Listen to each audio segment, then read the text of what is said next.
Wonderful. Okay. So welcome to our panel today, using free and affordable course materials at the University of Manitoba. The University of Manitoba campuses are located on the original lands of the Anishinaabe, Cree, Oji-Cree, and Dakota and Dene peoples, and on the homeland of the Métis Nation. We respect the treaties that were made on these territories, we acknowledge the harms and mistakes of the past, and we dedicate ourselves to move forward in partnership with Indigenous communities in a spirit of reconciliation and collaboration. We have 4 panelists with us today. I'll start by introducing Nicholas Harland, who received his master's from the University of Waterloo in 2004 and his PhD from UBC in 2013, before joining the University of Manitoba as an instructor in the Department of Mathematics in 2016, where he uses OER in teaching for some of his courses. Mark Meagher is an educational developer at the University of Manitoba Center for the Advancement of Teaching and Learning, and a sessional instructor in the Faculty of Architecture. He contributes to projects at the University of Manitoba related to classroom technology, educational software, digital game-based learning, and inclusive technology for teaching and learning. Brianne Collins is an educational developer at the Center for the Advancement of Teaching and Learning. And before starting at the center in 2020, Brianne served as an assistant professor of psychology at Providence University College. And before that, in various other instructional roles at postsecondary institutions in Alberta. Brianne has been using OER in her courses for more than 5 years. And last but not least, we have Carley McDougall, who has led the Manitoba Open Education Initiative at Campus Manitoba for the last 4 years, advocating for the use of OER within Manitoba's post-secondary system. Through many collaborative grassroots efforts, the initiative has grown from promoting the use of OER to establishing a Pressbooks EDU pilot network and supporting the adaptation of a variety of learning materials. So thank you so much to each of our panelists for taking time out of their busy schedules to join us today. So I have 5 questions, which I've sent everybody in advance, so I know you've had a chance to look at them. I've done a little bit of math, and if everybody answers each question and we want to leave time for questions at the end, that gives us about 2 minutes an answer. And so I don't want anyone to feel that kind of time crunch. I really am interested in having kind of a more kind of organic conversation, if that's possible.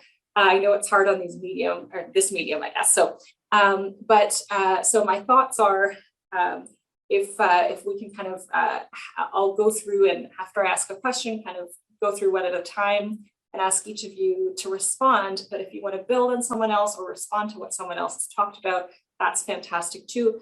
Please feel free to unmute yourself and add something at any time. And if we don't get through all 5 questions, I think that's fine. I think it will be nice to leave time for questions at the end. So if I have to just cut out a final question or something like that, I think that will be fine.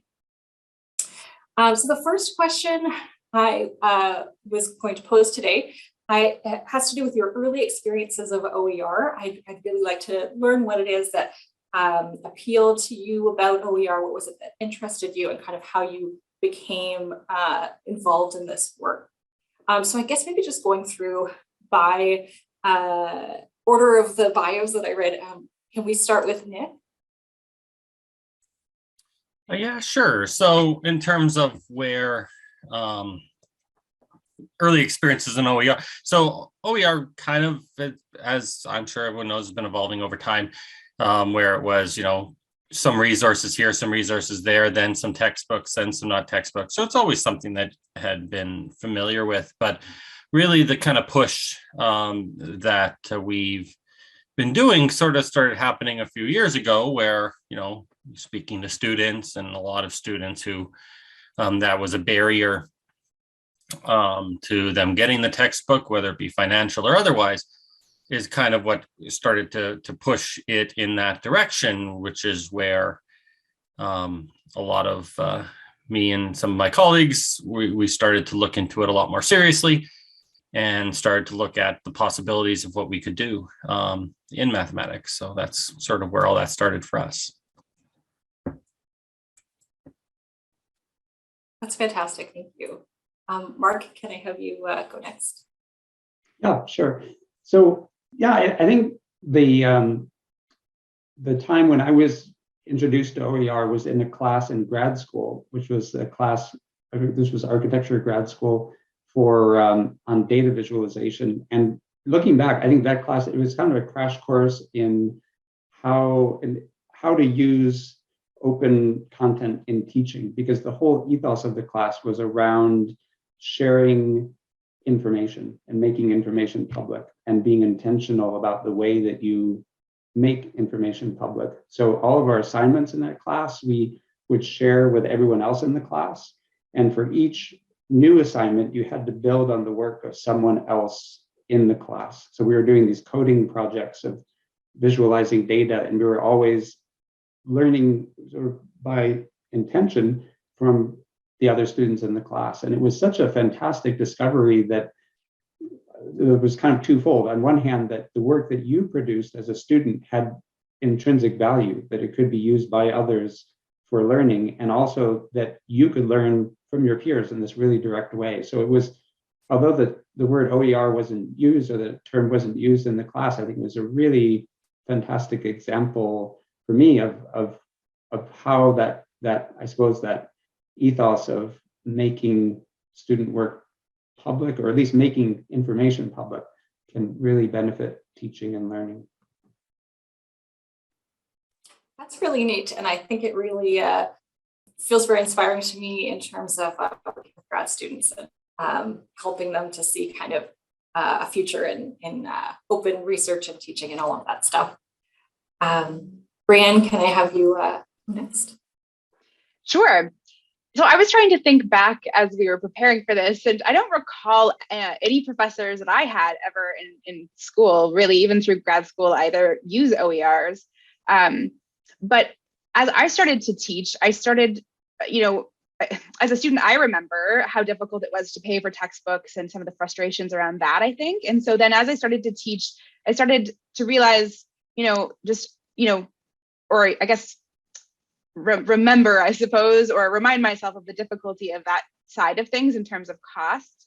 And so I started to move away from textbooks, but initially just trying to use, like, within the copyright rules, like 10% of this, and like, so kind of cobbling together things that wouldn't really be OER technically, but yeah, that was kind of the starting point. But I basically got the chance, I was asked by a colleague in Calgary to review an OER sociology research methods textbook.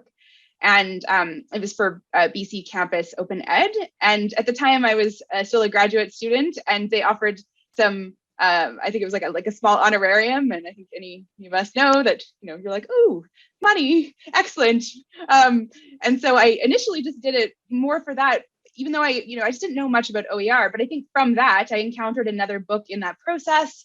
And then I tried using those in the research methods classes I was teaching the next time.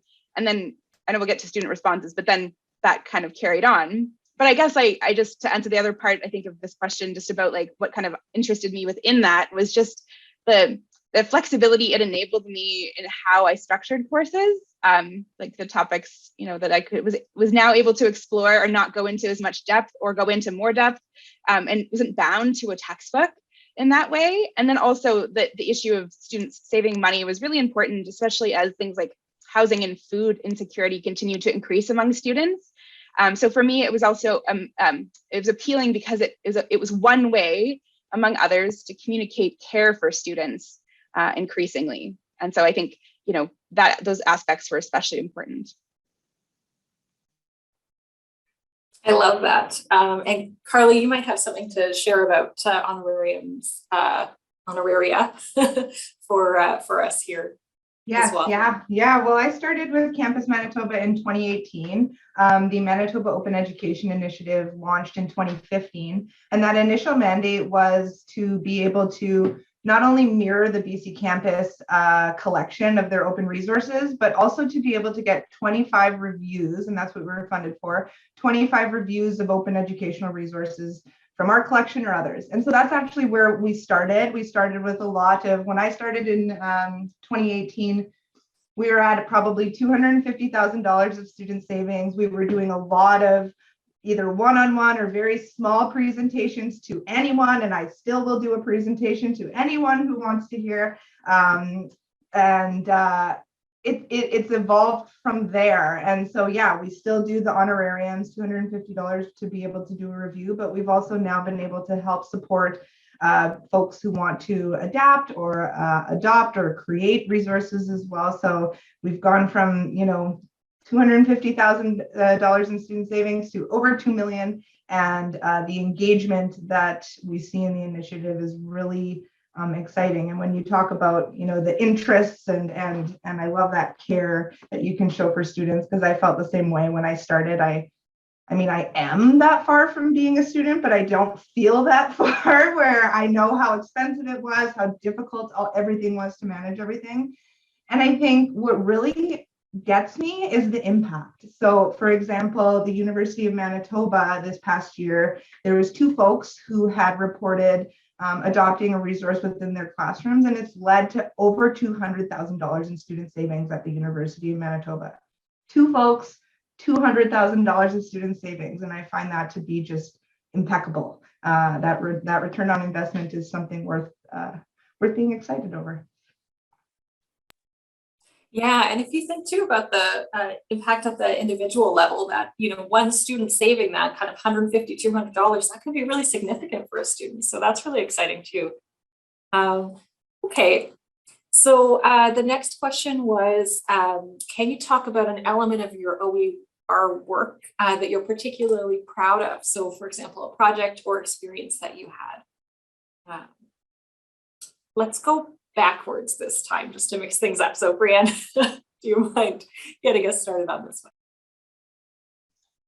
Do you want me to or Carly? Oh, no. Okay. Let's have you start. Sorry, Brianne, because I already. Oh, no worries. I just wanted to make sure. Okay, You're perfect. Right. Well, yeah, it's all good. So I've got kind of like 2 pieces, I guess, two different ones. Instead of talking specifically about textbooks, I thought I chose kind of 2 different things that are a little bit different.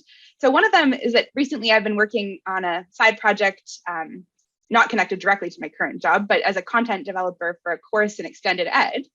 And I was able to adapt a rubric that was under Creative Commons license for selecting e-learning tools for use with the population the course is about, which is about older adult learners. And this was really helpful because it was just so much easier to enable, less concern around, plagiarism and what can you include and not include. And I also was able to change the format and a whole number of things that I didn't have to start from scratch. I didn't have to worry about other parts of it. And then I just had, like looking at attributions, of course, the license allowed it, things like that. But it was really, I think that part I'm proud of, because I think being aware of OER generally and aware of Creative Commons and that, which is developed through my understanding around open education broadly, I guess, is, allowed me to see this in the first place and go, I can do something with this instead of just this being one other resource that's static. I think without knowing about that, I wouldn't have done that. And then the other one I just kind of want to sneak in here was just about, so it's a little bit broader on open, but it's, I worked with students in a multivariate statistics course a number of years ago on a replication project using the Open Science Framework. So it's an open platform to support research and collaboration.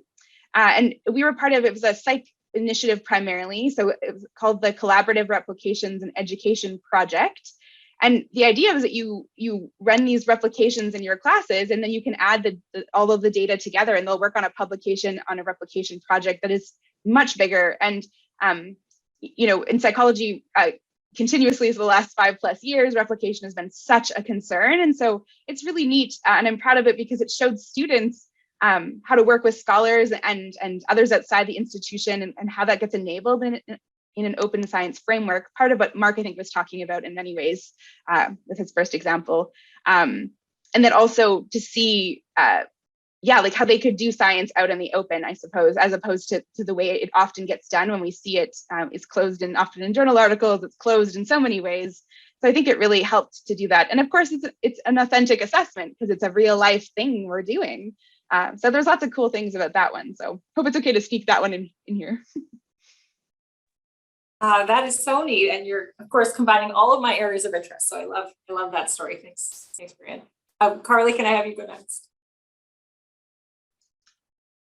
So yeah, like I had mentioned before, the Manitoba Open Education Initiative this past year has started working with Pressbooks, which also very exciting that the University of Manitoba has as well. And that's, yes, that does deserve a very big celebration.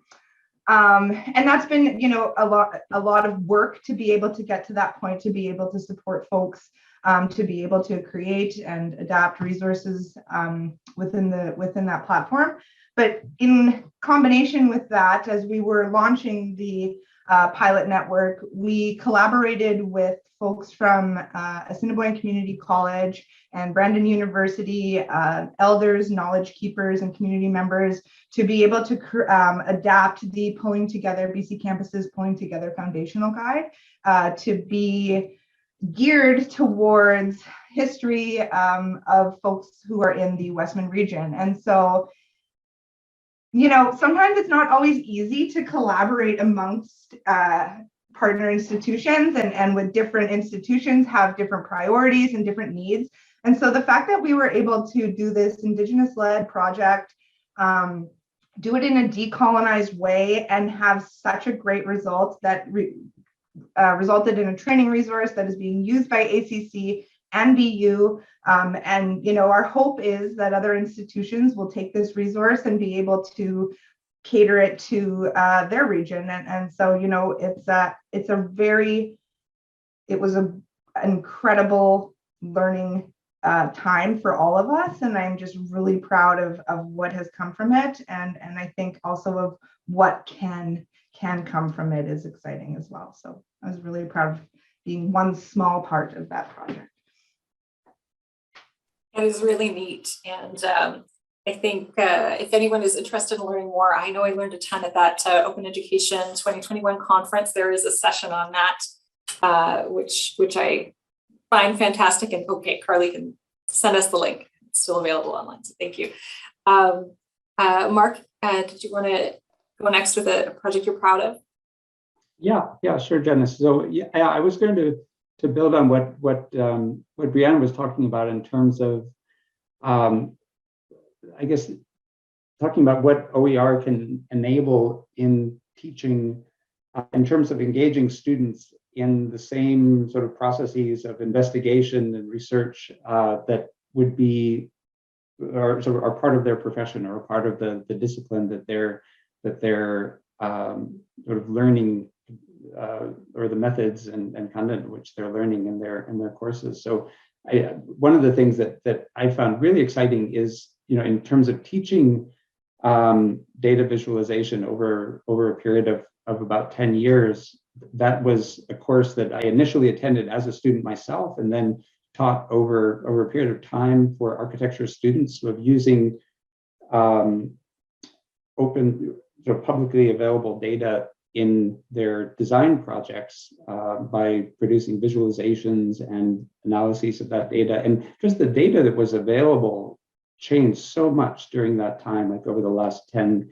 years or so. It's been amazing. So what is possible now in terms of these projects is really phenomenal, just because there's such a richness of really interesting publicly available data available in terms of, say, data that's been made public by, you know, government organizations, also by private sector organizations, but also, you know, just by public projects where people have identified a gap in the publicly available data and collected that data themselves. So just gone out and carried out a sort of a citizen science project to collect the data. So that's been really phenomenal. And just one example of that I enjoyed so much as a teacher was working with students on a small competition. So there was a competition to study this data set that had been made available through an EU grant, which was a data set of ships' logs from 1750 to 1850.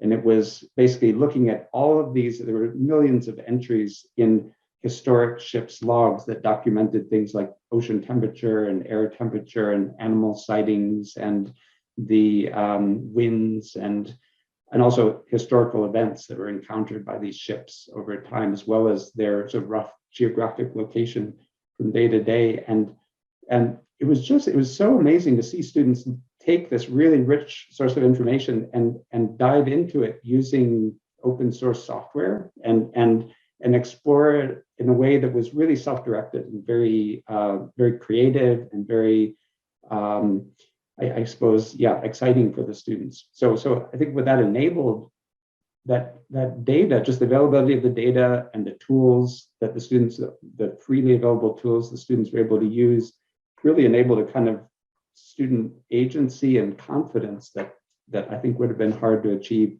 without those resources.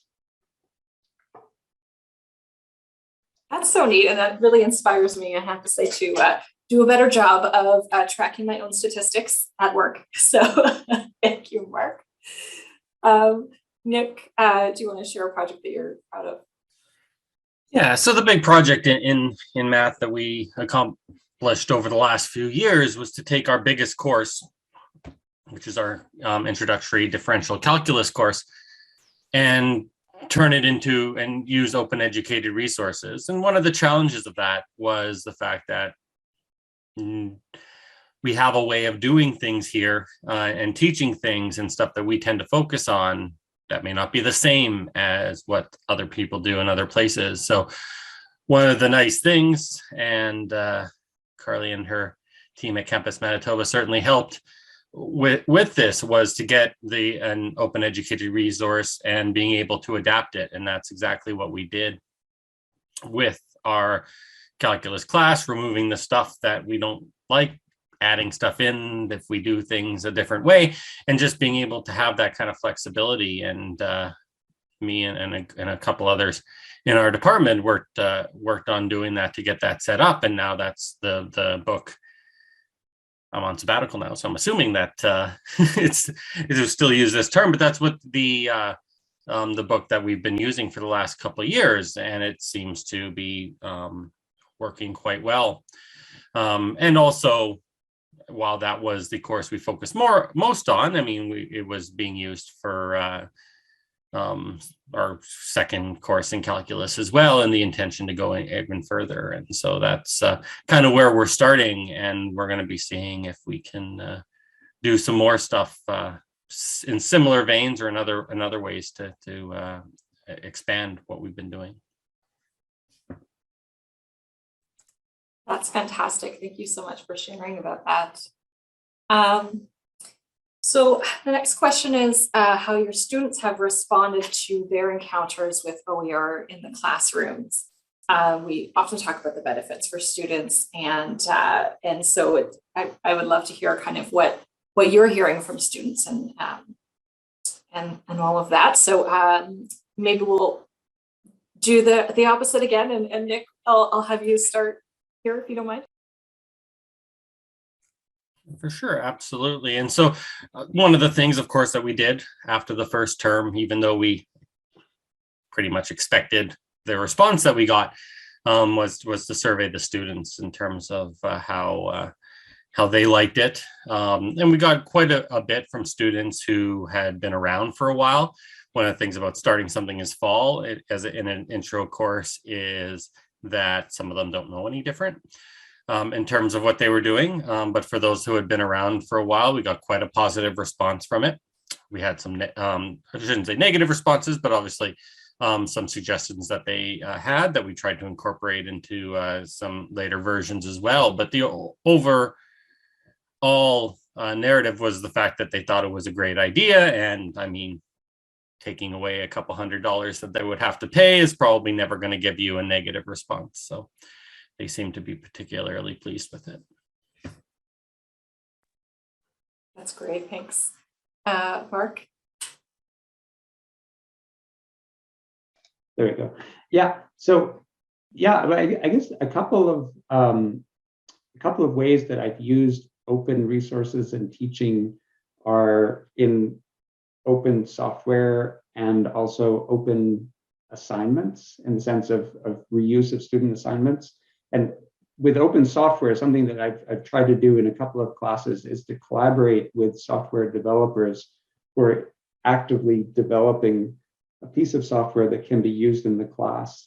And I think it really is eye-opening for students, because they can see sort of see a process of development. So the software that they use at the beginning of the semester is not the same as the software they use at the end of that semester, because there will be several generations, several releases that take place over the semester, and their comments get incorporated into those releases, and their feedback and their the bugs that they find, and so it gives a different understanding of software as something dynamic and something that they can contribute to in an active way, which I think for students is really exciting. And sometimes I think there's hesitancy about, feeling that something that's free can be best in class or can be of really high quality, but in many cases it absolutely is. Sort of the free software is the best software that's available for a particular task, and that's also great, for students to discover.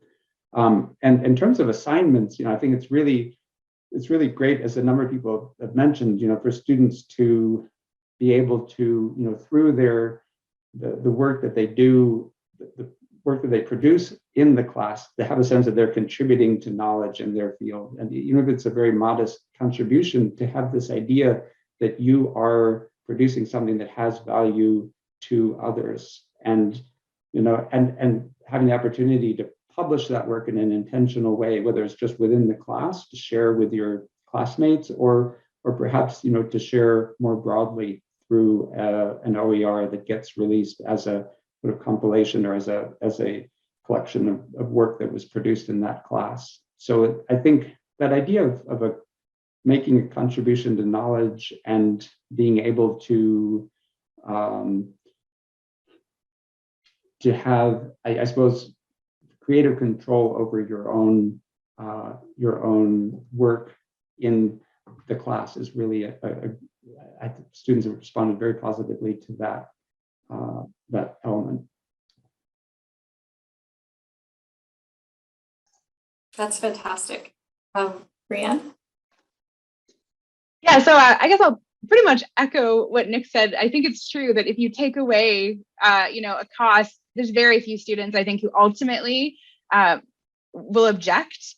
Instead, I think they see it as, at least in my experience in psychology, where textbooks are still so common, that I think that it immediately in some way sets your class apart, even just in a small way in terms of the decisions that you've made about this.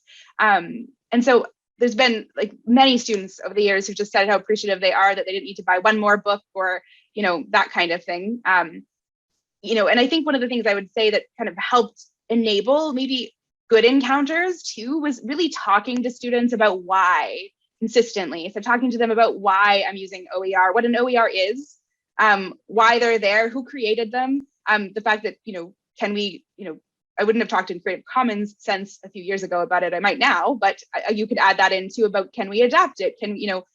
Because I think the more transparent you can be with students on any decision you make, the better buy-in there is either way. But I found that really makes a difference, and it opens up discussions for them about bigger questions within the academy, especially for those who continue on to. I think that's so neat, and really must build goodwill in that way, right? I'll maybe pose that question to Carley as well. So at Campus Manitoba, we don't directly deal with students. We have more of a faculty lens and supporting faculty, but I have taken on a lot of open conferences in the last 4 years. And I love the student sessions because they really do kind of give you the good, bad, and ugly of things. And they talk about, why it matters. A lot of times students don't even realize that they're being, like Brianne said, letting them know that they are being, they're using an open educational resource and what that means. And I think, we do try to work with student unions depending on our capacity in-house at Campus Manitoba. And the work that UMSU has done for open educational resources is something to very much be applauded. And, I took interest in the fact that, I'm just going to pull this up so I make sure that I'm saying the right stat here. But they did this UMSU member consultation for the 2021-2022 year.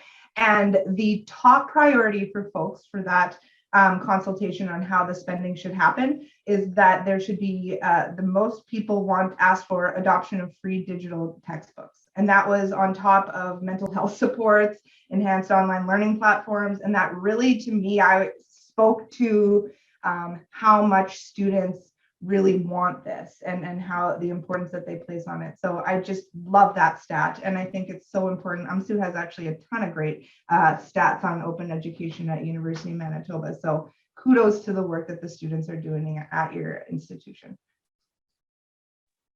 Yes, huge congratulations to the Students' Union. They've been doing a lot of great work.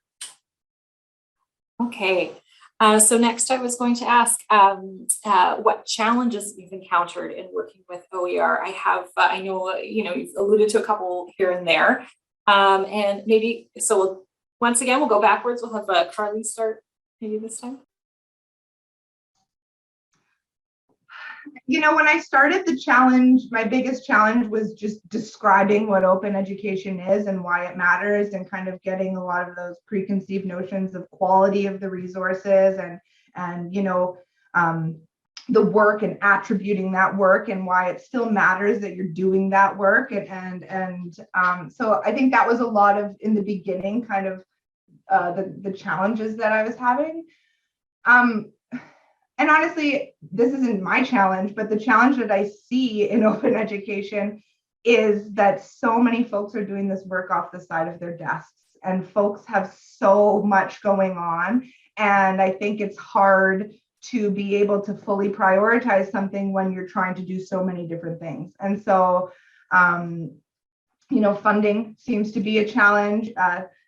Acceptance of from the top down of open education and the contributions that it's making to teaching and learning. But yeah, I feel like I see a lot of folks who are really passionate about open ed, but it's a lot of effort. And while it's free for students, the labor behind it is not free. And so there is work that is done, and a lot of times that is done from folks who really just want to continue the ethos of open. And so while it's not my personal challenge, I do see that as a challenge for a lot of folks who are working in open. I guess as we will hear a lot of that as a challenge, and I hope that as we kind of continue to improve supports here at the University of Manitoba, that will at least alleviate some of that strain. Brianne, did you want to go next? Sure. Yeah, so I'm not going to say that one, although I would say it in the sense that it would be. But one of the reasons I didn't go into too much adaptation and creation was for the reasons you're mentioning. So the challenges I'm going to talk about are a little bit different, but I would still echo that ultimately, because that is part of, for me, for a long time, what initially prevented some of that. And I've been able to do a bit more in the last few years, but I think that's an issue for sure. So a couple of things I thought I'd mention. I mean, I'm sure we could all think of a number of things, but one of the things is kind of a silly, I even in my own notes had like a smiley face for this, but not getting as many free copies of textbooks from publishers. The less I used that, and they catch on eventually that you may not be using things. So because I find those helpful often for building, like just for like looking at generally for context for something, for example, building courses. And so yeah, that was like, kind of funny, but it's true. Like it's a little bit different in that sense. But as more OERs get developed, that becomes less necessary anyways. So in the end, that challenge can decrease, I think, over time in and of itself. The other one was that at the institution, so where I did my, faculty work was separate. And so I mentioned that for what I'm about to say. So I had a hard time encouraging certain colleagues to use it. So for example, I would teach the first half of a psychology intro course and not the second half. And the second half, professor didn't think there were enough like instructor resources, or they didn't want to change their slides and change their stuff, which I understand, again, for issues of labor. There's lots of, I don't want to critique that particular instructor, but that I think I'm not sure how well they weren't really aware of any OER, and I think I think I maybe could have moved in that direction over like several years, but it was challenging because if they were going to have the students buy a textbook, then I my kind of midway through this for that class at least was putting my course putting it as recommended, because I was always teaching Psych 1, so at least students didn't need to buy it till to the second one if they didn't need to, but being clear. But I think that was for me, like I wanted to jump fully into OER for that class, and I even presented a couple of really great resources to the instructor. But I think that was a barrier, which then impacts students, but also it just makes it hard to make some of those decisions yourself. And then I think just finding time to develop or learn how to develop different resources to fill some gaps, even though they're constantly getting filled, but like early on especially. So those are some of the challenges I encountered. That's really interesting. The idea, so much of teaching is often done collaboratively, and when that happens, there can be challenges. Mark? Yeah, I guess, I mean, in relation to this, I was thinking about something that that Carly brought up in terms of evaluating quality. And I think one of the benefits of using OER in teaching is to sort of enable students to make their own judgments or their own evaluations about the quality of a given resource, or about how to use a given resource given its source, given its I mean, in a way, it's the affordances that it offers. And so I guess part of it is just building that literacy in students about being critical about their sources and recognizing, I think often OER don't always have the same processes of peer review that we may be used to in other contexts. And so in some cases, you do need to make your own evaluations, but I think there is a culture of transparency in OER that helps with that, so that you have very often the resources that you need to make those evaluations. Like, for example, with open source software, if you have the skills, you can look at the code and you can see that there's nothing malicious there. I mean, you can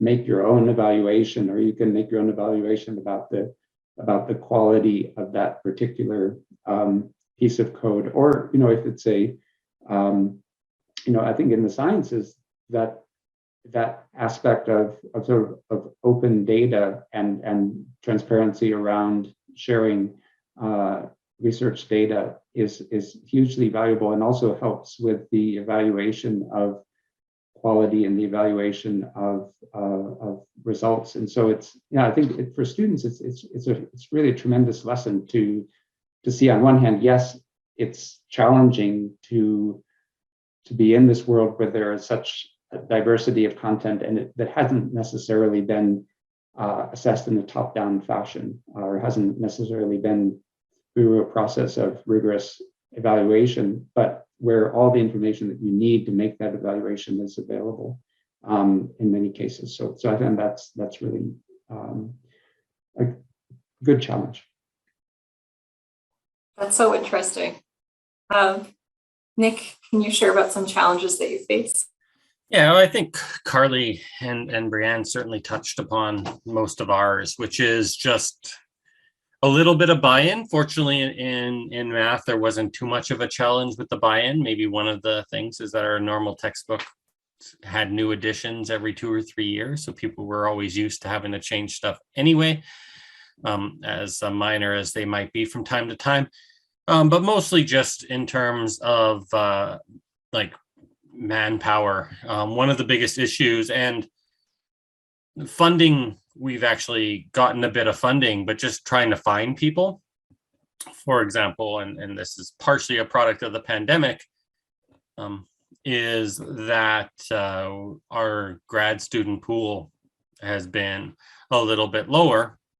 And their primary responsibility is running tutorials and doing stuff in math that are more important than looking at a textbook and working with it, at least in the short term. And so trying to find people, even if we have the funding, trying to find people to do that sometimes presented a little bit of a challenge, although it was a challenge that we certainly tried our best to get around. But also, you talk to your colleagues. Our colleagues have always been, for the most part, really enthusiastic about this kind of stuff. And then someone's got to do the job.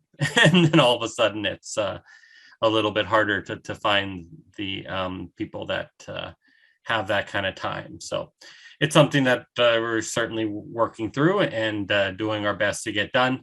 But it is nice that it's not a buy-in issue, at least in our department, because that is probably a harder thing to push through. Thanks for sharing. Okay, so our final question is about a piece of advice that you might give to someone who is new to OER and interested in learning more. And Nick, can I have you start with that one?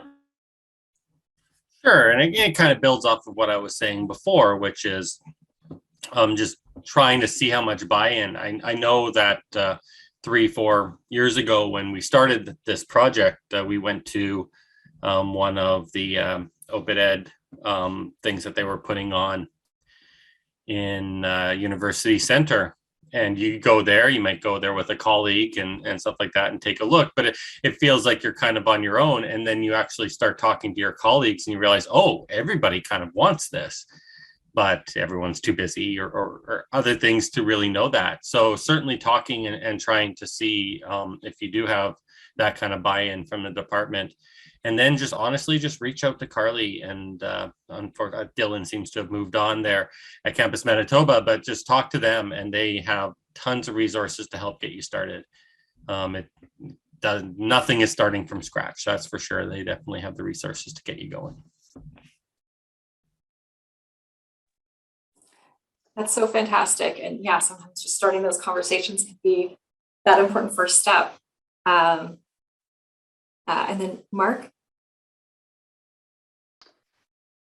So yeah, I was thinking in terms of, say, the educational benefits of working with OER, and I think the main thing that I found really valuable is to find resources that are really exciting in your discipline, or that will enable new ways of teaching in your discipline. And there are so many really great resources out there in terms of linking OER with pedagogy and linking OER with sort of new approaches to teaching and learning.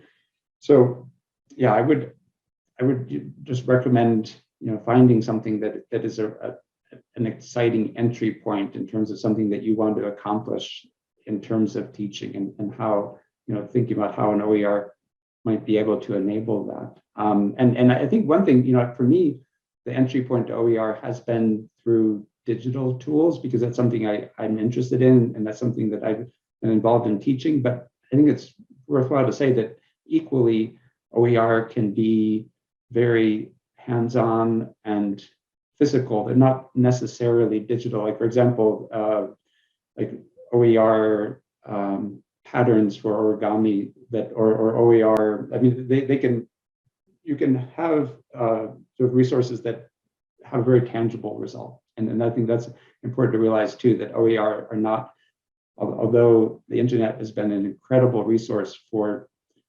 enabling OER and enabling the Creative Commons, that content doesn't have to have a sort of a primarily digital focus. It can also be very tangible. I like that. Brianne, did you want to go next? So taking it back to the internet, should have gone in reverse there, perhaps. But yes, one of the I've got kind of two thoughts. So one is to join, for me at least, this is what helped, but to join social media or listservs or groups where you can get connected with people in your discipline. I mean, broadly as well, but if you're looking for discipline specific and you're trying to figure out where those are, if you can get connected with those kinds of groups and be watching there. So for example, I've been part for probably I don't know at this point, 6 or 7 years, I don't know, part of a Facebook group called Society for Teaching Psychology. And every so often it comes up. So someone will say, I'm looking for an OER for this, for this course. And then through that you find, oh, someone's actually creating one. So it's not ready yet, but it's coming, you'll find things you just wouldn't know unless you have this large group of people. So that's one thing I found really helpful. I mean, obviously I would be remiss if I didn't comment on how much librarians rock for this. Librarians are insanely helpful for this. So I would, obviously that's it, and Campus Manitoba, of course, I was kind of thinking, I guess, in that sense together, but yeah.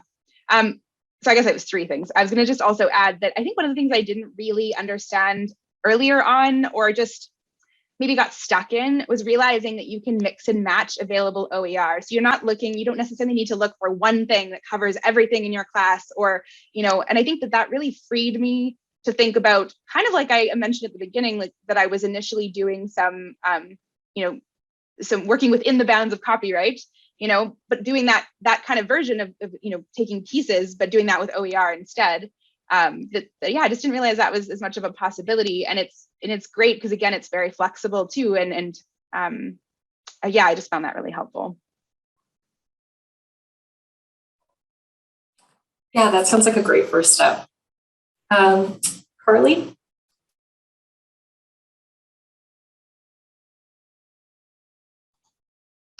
So I guess my advice is open education is not all or nothing, that you can just take little bites. You do not have to start by creating a resource or you know, making your resource full of H5P elements and all these different parts of open education, but there's just, you don't have to do these big things. You can take small steps, like people have said, and you know, start with using an OER or reviewing an OER, and I'll leave some links for reviewing and stuff like that. And if you are using one, I'll leave a link for letting us know, because that's how we keep track of that stuff. But yeah, I think, and also knowing what supports, how they help you. So librarians, like Brianne said, all hail librarians, all hail teaching and learning centers. There are so many people who are able to contribute. It is not, never has to be just you. It is a group of individuals, and the best thing I do is know how people can contribute to open education in the community. I'm not a librarian personally. I'm not a teacher personally, but I know how people contribute to open education. And I think that's really important. And there are pockets of people doing work all over Manitoba, and it is really impressive to see the work that's being done. And, you know, we've got Nick right here and the math department, who has done a ton of really impressive work already in open education. So, you know, it's as much as just having the conversations and starting those conversations. And yes, please feel free to reach out to me or to Janice to help. We are always here to help in whatever way we can. So just start would be my advice. Thanks, Carley. I promise I didn't schedule this just so we could all say nice things about each other, but it is nice. I think that kind of theme of collaboration is something that probably comes up a lot. And I think now I should ask, you still have honoraria available, is that right, Carley, for board text review? So if that's something that appeals to folks, if they're kind of interested in dipping their fingers in, dipping their toes in, sorry. Dipping their brains in. Yeah. Yeah, whichever, any well, digits or organs. Yeah. Yes. Yeah. Up to 2 reviews you can do. It doesn't have to be within the Manitoba collection, but you can review other resources as well. But just let us know. And I will share the link, but I'm seeing that our website is down. So I'm going to share it after I check with our IT person and make sure that they can fix up everything. And then Janice, if it's okay, I'll send you the links and folks can contact us from there. That sounds great. So I can send all those links out to everybody here today. Yeah. So now we have about 10 minutes for questions. That's fantastic. What I'd like to do is just stop recording, just so that people can feel more comfortable asking something that, you know, they might feel like is not a sophisticated question or whatever. So I'll go ahead and I'll stop recording. And first, I just wanted to offer my thanks to everybody who, all the panelists, especially for taking time out of their busy schedules, and for the audience for attending today. If you're interested in learning more about OER supports, I do want to invite each of you to register for our new OER listserv, which I will place the link for in the chat. And if you're watching a recording of this, you can access it through a shortened link, which I've created. It's bit.ly, so bit.ly/UMOER listserv, no spaces, all lowercase. And so thank you so much for your attention.